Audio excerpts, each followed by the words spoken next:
Entraron convencidos de que sería rápido. Entraron convencidos de que tenían ventaja. Lo que encontraron en la isla de Karg fue una emboscada perfectamente preparada, con inteligencia que no vino de Teherán, sino de Moscú y Pekín. Esta no es la guerra que Washington creyó que estaba peleando. Soy George Will, columnista y comentarista político. Durante décadas he examinado el experimento estadounidense a través de la lente del liberalismo clásico y la prudencia constitucional. Siempre he sostenido que la salud de nuestra república depende de una comprensión lúcida de la historia, los límites del gobierno y los principios perdurables que sostienen una sociedad libre. Hoy quiero explicarles cómo llegamos a esta coyuntura actual y qué debemos hacer para restaurar la sobriedad y el rigor intelectual necesarios en nuestra vida pública.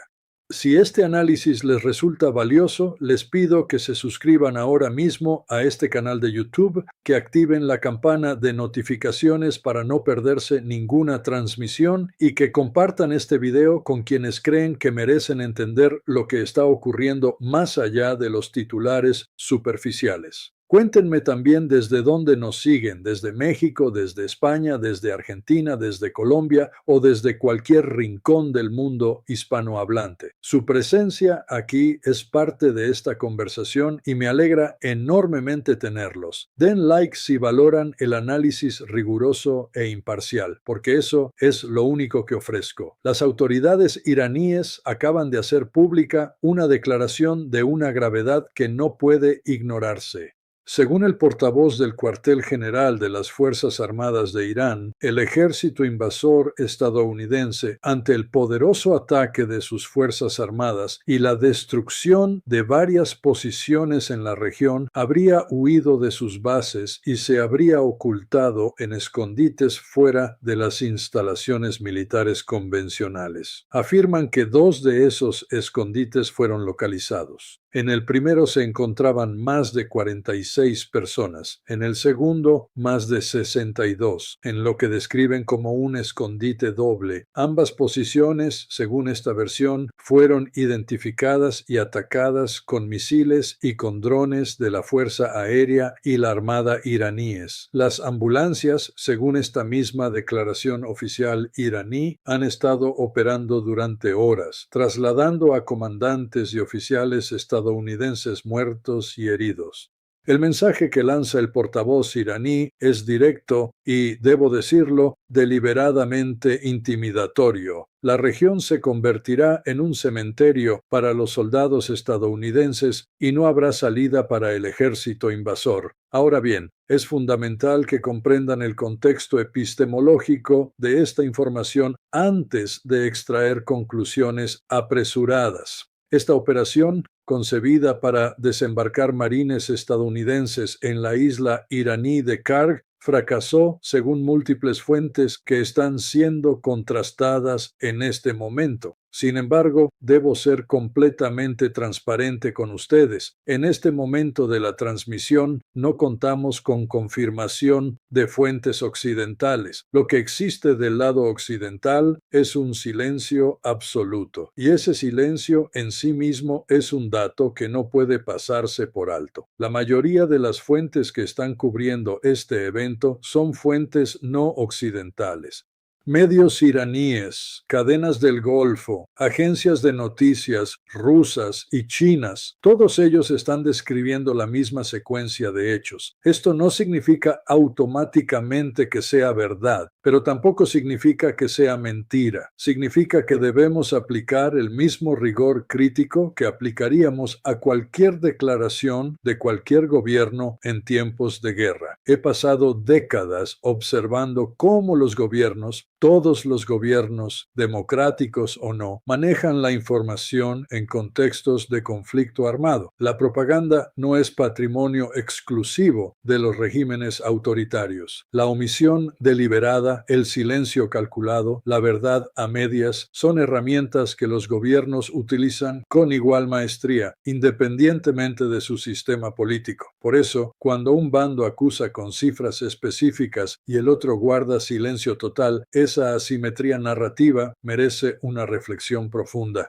Lo que sí ha sido confirmado por medios occidentales, y esto es importante separarlo de lo que permanece sin confirmar, es que los ataques iraníes se extendieron a lo largo de varios países de la región durante esta misma noche. En Kuwait, efectivamente, se reportó un ataque contra marines estadounidenses en la isla de Bubiyan. En Omán fue atacado un buque de apoyo cerca del puerto de Salalah. En los Emiratos Árabes Unidos, específicamente en el puerto de Al-Hamriya en Dubái, impactaron misiles iraníes contra embarcaciones LSU, que son las lanchas de desembarco utilizadas por los marines. En Arabia Saudita, la base Príncipe Sultán fue atacada y ya se reportan entre 10 y 12 heridos, cifra esta última que sí ha sido confirmada por fuentes occidentales. Eso significa que estamos ante una operación militar coordinada contra instalaciones y personal estadounidense en 5 países distintos simultáneamente. Eso no es una escaramuza, eso es una campaña ofensiva de envergadura. Ahora, volvamos a la declaración iraní en toda su extensión, porque los detalles importan para discernir qué parte de esto es propaganda militar y qué parte refleja la realidad del campo de batalla. El portavoz iraní afirma que el total de efectivos estadounidenses entre los 2 escondites en Dubái superaba los 500 hombres.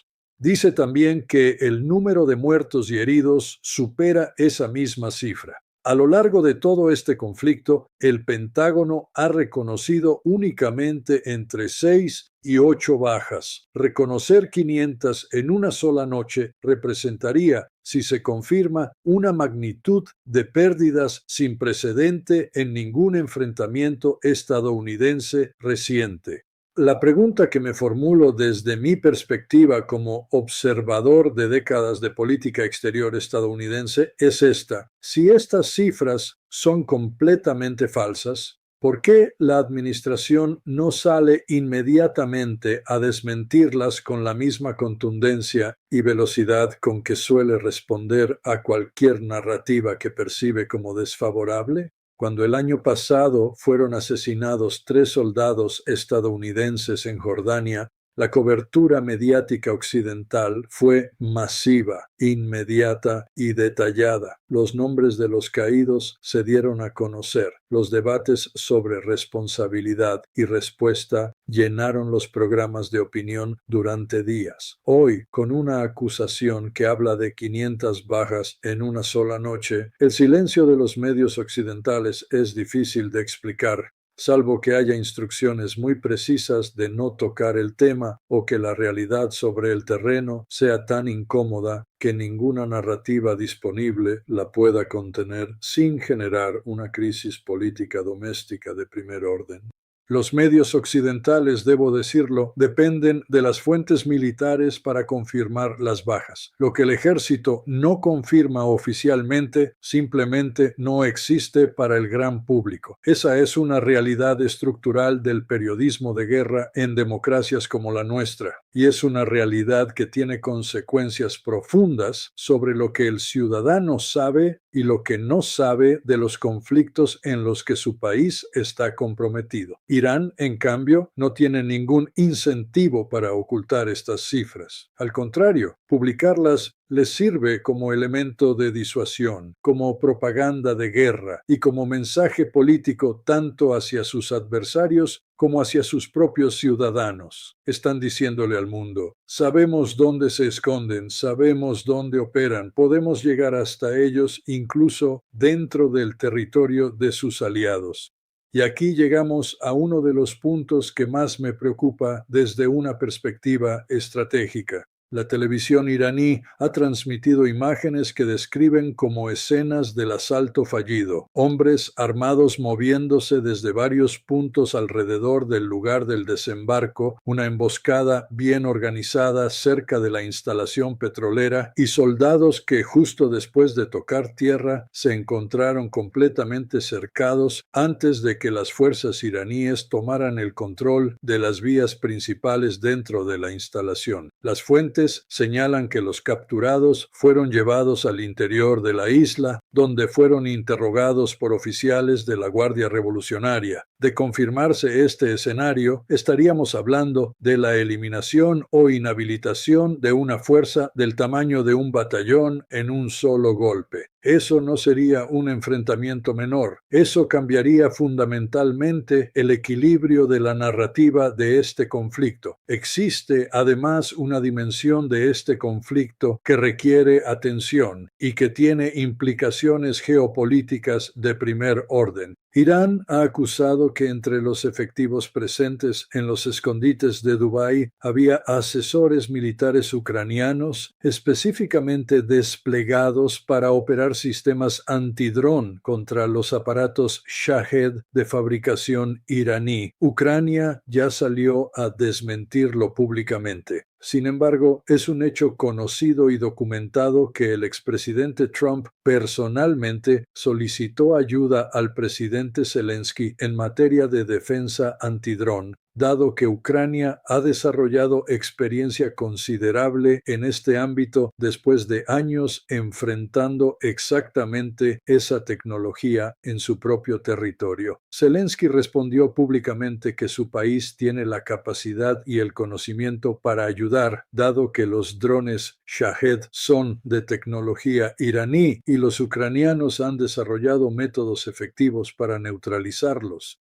Lo que esto revela, independientemente de si hay bajas ucranianas o no en Dubái, es que el círculo de actores involucrados en este conflicto se está expandiendo de manera preocupante, con una lógica de compromisos mutuos que recuerda inquietantemente a los mecanismos de escalada que precedieron a los grandes conflictos del siglo pasado. Pero hay algo más, algo que desde mi perspectiva resulta aún más revelador sobre la naturaleza profunda de este enfrentamiento. Ayer mismo, una fuente periodística occidental de primer nivel señaló que Rusia habría proporcionado a Irán coordenadas de inteligencia sobre la ubicación de personal estadounidense en la región, incluyendo los hoteles donde las fuerzas habían establecido centros de operación alternativos fuera de las bases convencionales.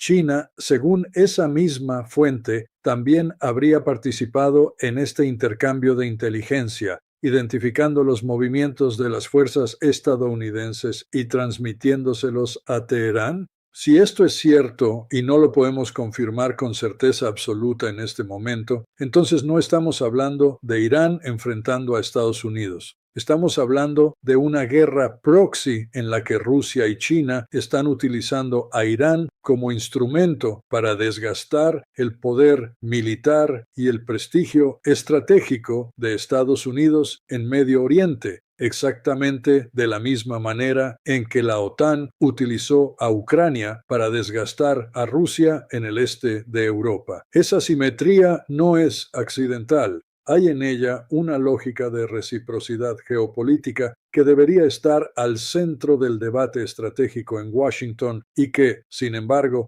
no encuentro reflejada con la profundidad necesaria en los grandes medios occidentales. Esto no es Irán solo, este es Irán respaldado por la inteligencia rusa, por el apoyo tecnológico chino y muy probablemente por Corea del Norte, en dimensiones que aún no son completamente visibles. Me he pasado la mayor parte de mi vida intelectual argumentando que Estados Unidos es, en términos estructurales y constitucionales, una república que no debería involucrarse en aventuras militares sin una deliberación rigurosa sobre los objetivos, los medios y las consecuencias. El pensamiento estratégico serio requiere honestidad sobre las capacidades del adversario, no solo sobre las propias. La arrogancia estratégica no es una virtud conservadora. Los fundadores de esta república comprendían bien que el poder sin prudencia conduce invariablemente al exceso y tarde o temprano a la catástrofe. James Madison, Hamilton, incluso Washington, en su discurso de despedida, advirtieron contra el entrelazamiento permanente en conflictos externos cuyas lógicas escapan al control de cualquier planificador, por brillante que sea. Hoy esas advertencias resuenan con una urgencia que me resulta imposible ignorar.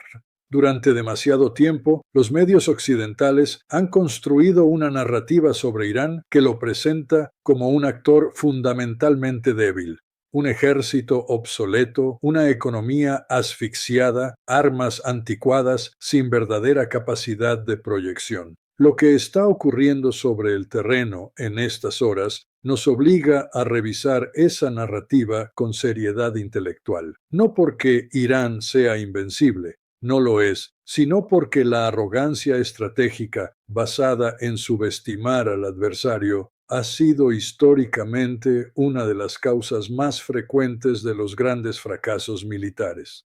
Recuerdo perfectamente cómo, cuando se inició el conflicto en Ucrania, la narrativa dominante en Occidente era que Rusia lo resolvería en días.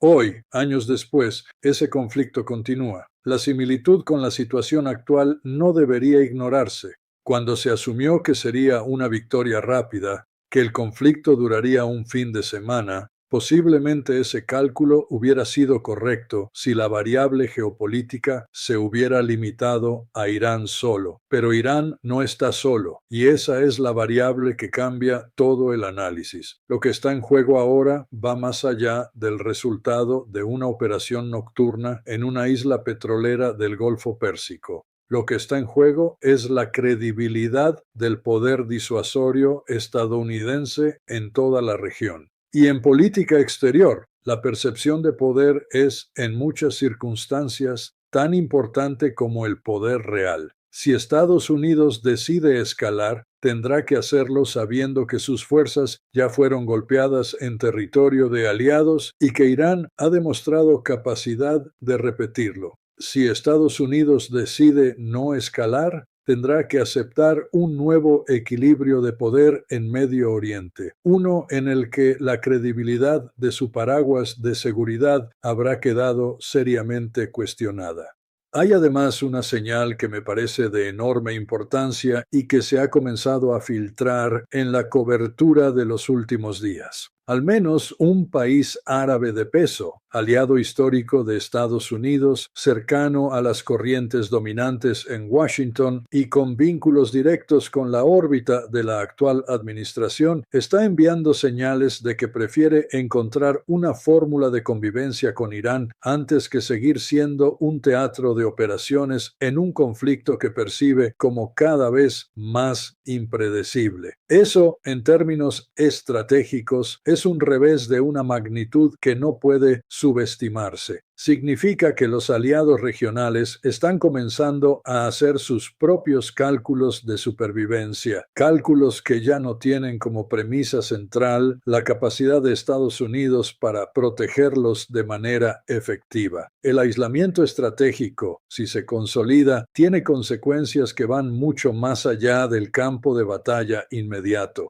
Lo que necesitamos, y lo digo con toda la convicción que me dan décadas de observación política, es un debate público honesto sobre lo que está ocurriendo, no propaganda de ninguna de las partes, no silencio cómodo que evita preguntas incómodas, no narrativas construidas para satisfacer a un electorado doméstico antes que para reflejar la realidad. Necesitamos la verdad, por incómoda que sea, y necesitamos una deliberación seria sobre las implicaciones de cada camino posible. El periodismo de guerra tiene una responsabilidad que va más allá de reproducir los comunicados oficiales. Tiene la obligación de confrontar versiones, de señalar silencios sospechosos, de formular preguntas que los gobiernos prefieren no responder. Cuando esa función falla, cuando la prensa renuncia a su papel de vigía del poder en nombre de la cohesión patriótica o la comodidad política, el ciudadano queda desarmado ante decisiones que se toman en su nombre y con sus recursos, pero sin su conocimiento real. La república que también conozco fue diseñada precisamente para este tipo de momentos. Fue diseñada para que el poder encuentre límites, para que las decisiones de guerra y paz no sean prerrogativa exclusiva de un ejecutivo sin rendición de cuentas, para que los ciudadanos tengan acceso a información suficiente para juzgar a sus gobernantes. Esos principios no son meros formalismos, son la diferencia entre una política exterior prudente y una aventura que cobra vidas sin propósito claro ni salida bien definida. En las próximas horas seguiremos contrastando la información disponible de todos los lados. Lo que no haremos es aceptar ninguna versión sin examinarla con rigor, ni la iraní, ni la rusa, ni la occidental. Todas las partes tienen interés en construir una narrativa que les sea favorable. Nuestra obligación, como ciudadanos informados en una república constitucional, es cruzar esas narrativas, identificar los puntos de convergencia y sacar conclusiones que estén ancladas en evidencia y no en preferencias ideológicas. El silencio de Washington ante acusaciones de esta gravedad es, por sí solo, un dato político que merece la atención más seria. Una administración en medio de un conflicto armado, enfrentada a acusaciones de 500 bajas en una sola noche, debería salir a desmentirlo con la misma energía con que sale a celebrar sus éxitos. La ausencia de esa respuesta pública habla por sí sola y obliga a formularse preguntas que no admiten respuestas fáciles. La guerra se gana en estos tiempos primero en el campo de la percepción y luego en el campo de batalla. La propaganda existe precisamente porque la narrativa importa.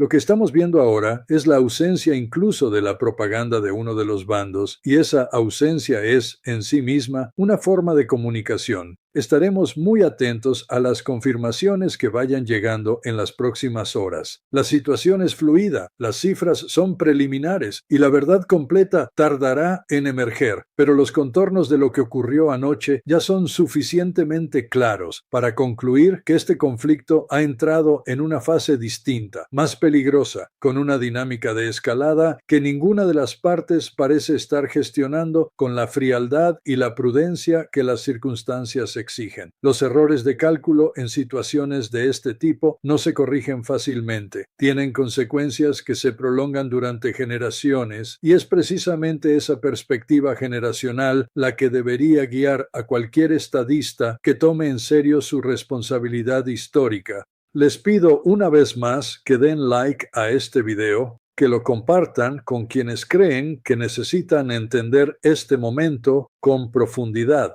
y que se suscriban si aún no lo han hecho. Cuéntenme desde qué país nos siguen hoy. Esta conversación no termina aquí. Nos vemos en la próxima transmisión.